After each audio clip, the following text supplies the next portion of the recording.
selling boats faster.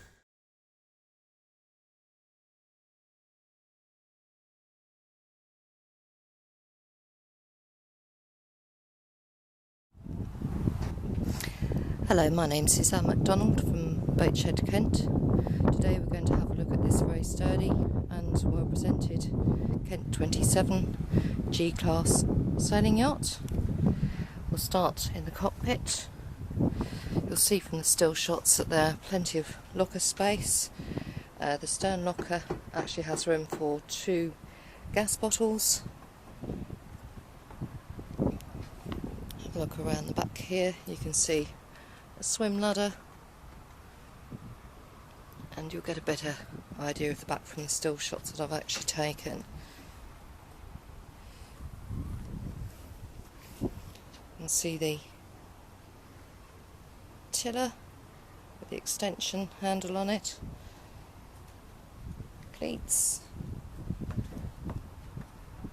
single speed Barton G8 winch. That's on the starboard side. There's also another one on the port side, and again obviously a cleat. The one thing that really does strike me about this vessel is the size of the cockpit. It's absolutely huge, and it's really nice because you've got a sort of double step down. It's so deep, the coamings are, and very, very safe. It certainly provide a lot of protection from the elements, and even in rough weather you will really feel nice and safe in here.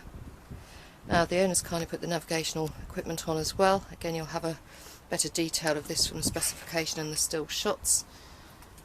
But basically you've got all the most important equipment on board, giving you speed, wind direction. There's a GPS, map 555. It's a Garmin GPS in actual fact. Ritchie compass. There's a fish finder here, Garmin fish finder 240. So you've got engine dials for the Perkins, which is a proper marine diesel engine. Nice bit of space up here. Jolly good view. And you've got your clipper depth instrument here as well. Now, as we move forward, you can see that the spray hood looks to be in good nick. It looks relatively new in actual fact, as does the sail cover.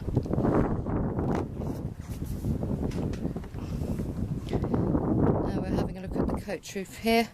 I'll have to double check with the owner if the life raft is going in or not, but you can clearly see there's obviously space to stow that.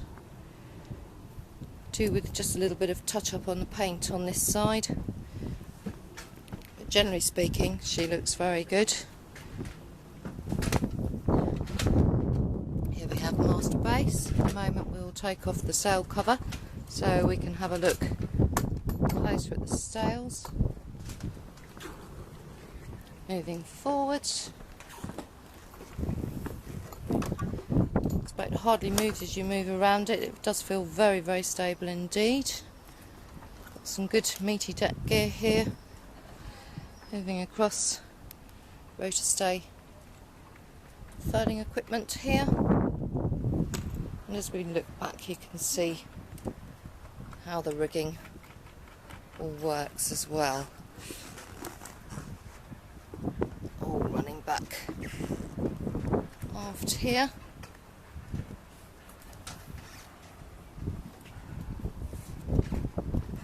There's also a security light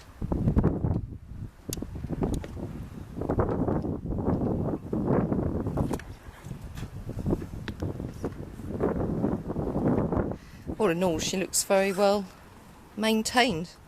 Very impressive, sturdy boat. Exceptionally good value for money.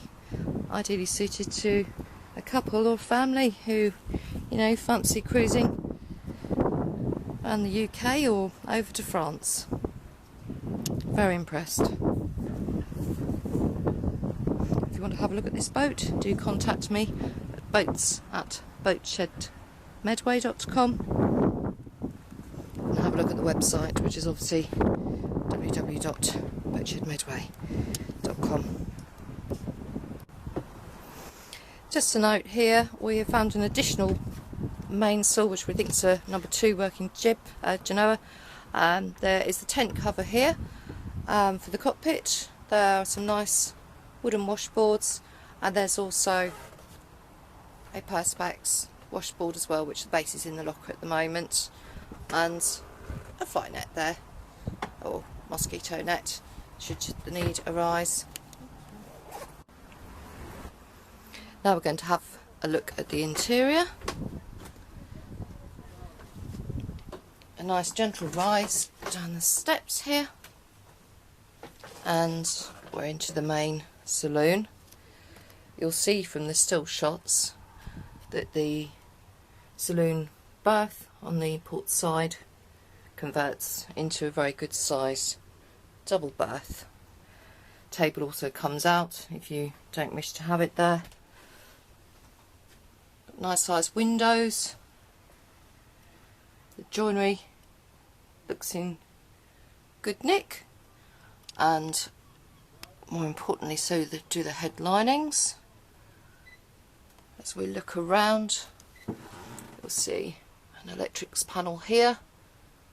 You'll see from the still shots that below the saloon seating there's a large locker, and also another locker that has batteries, chargers, etc.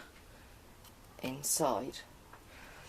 The engine bay is underneath this seat here,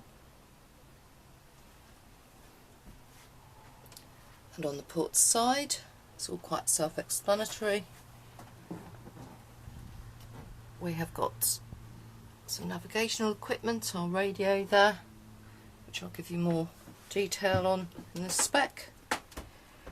It's quite nice, there's a lot of attention to detail in this boat. We've got decent power points, quite a good sized drainer that doubles up as a good work surface here, lots of stowage below, and a drawer, a sink which is a decent size, and a 2-burner stove with a grill and oven under, and some space below for pots and pans too.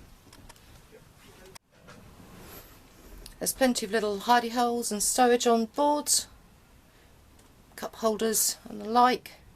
There's also a wet locker here, which is very useful.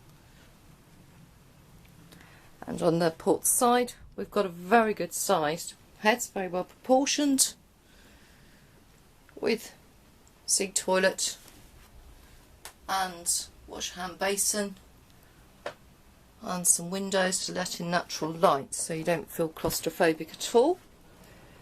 Looking forwards, we have our double berth, again a very good proportion. You get a nice comfortable night's sleep on this. Generally speaking, nice and clean and tidy boat.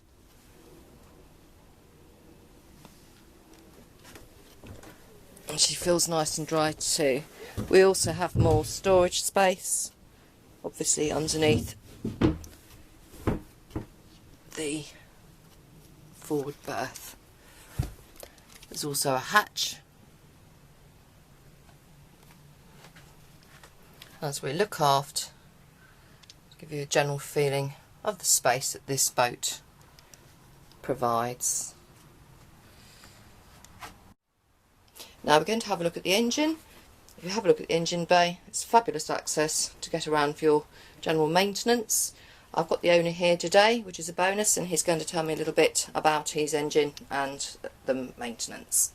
The engine has been redone for the fuel lines, because they were leaking at one point, so they've all been completely redone.